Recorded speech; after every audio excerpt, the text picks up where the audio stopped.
Hey, so this week we got some inflation numbers that were a little bit hotter than expected, but luckily the market didn't have a knee-jerk reaction. But definitely want to talk to you if you're kind of watching rates at home, waiting for the right time. I want to give you some advice on how to know and who you might be able to follow.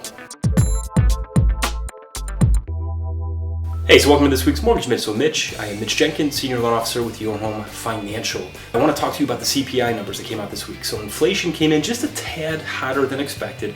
Nothing crazy. Now the good news is the market didn't overreact to it. You know, unlike last week, the Bureau of Labor Statistics job numbers, we saw a huge reaction and a swing in interest rates in the wrong direction. So this was taken a little bit more in stride, and I think a lot of it has to do with the fact that experts know that inflation is not going to come down in a straight line. There's going to be maybe some little bumps along the way, and this is hopefully just one of those little minor bumps, but the overall trend is that it is coming down and getting to their 2% target. Now, it may have also had something to do with the unemployment claim numbers that came out, very contradictory to the job creation numbers last week.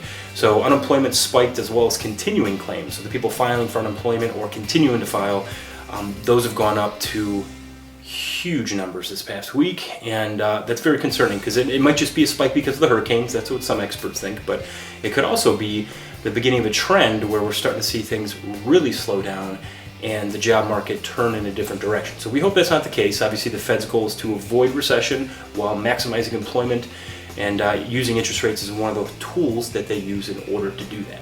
So when it comes to mortgage rates, how do you know what's what? And one of the biggest, most reliable sources out there is Freddie Mac. Now, they have weekly reports they publish. Here's the interest rates, this is what's going on.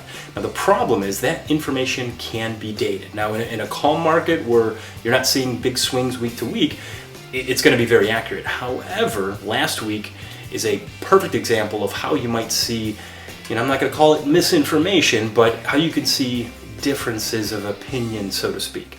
Now, what Freddie Mac does is they take the 5-day average, 5 business day average, starting Thursday. So Thursday, Friday, Monday, Tuesday, Wednesday, and then they publish it Thursday. So what they're doing is taking 2 days from last week, 3 days from this week, and hey, here's your average. Now again, that works in a calm market, but last week we saw Thursday and Friday, huge jumps, and unfortunately, Freddie Mac's numbers today don't reflect that because of the timing of things and how they average their numbers out. So, one thing that I follow is MBS Highway. Now, that's a subscription service. That's where I get a lot of my information from.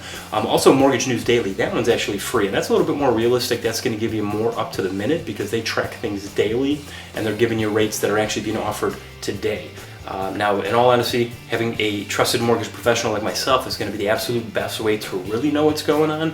So if you are kind of watching and waiting and seeing what things do, if you have an idea or a target in mind, something that, hey, if we see this rate, that's what I'm going to jump, let me know. We'd love the opportunity to work with you. I'm always going to remind you that, hey, no time like the present, and once rates do drop to a certain point, you're going to have a lot more competition, so keep that in mind. But any questions, I'm available. Let me know how I can help. As always, thanks so much for watching.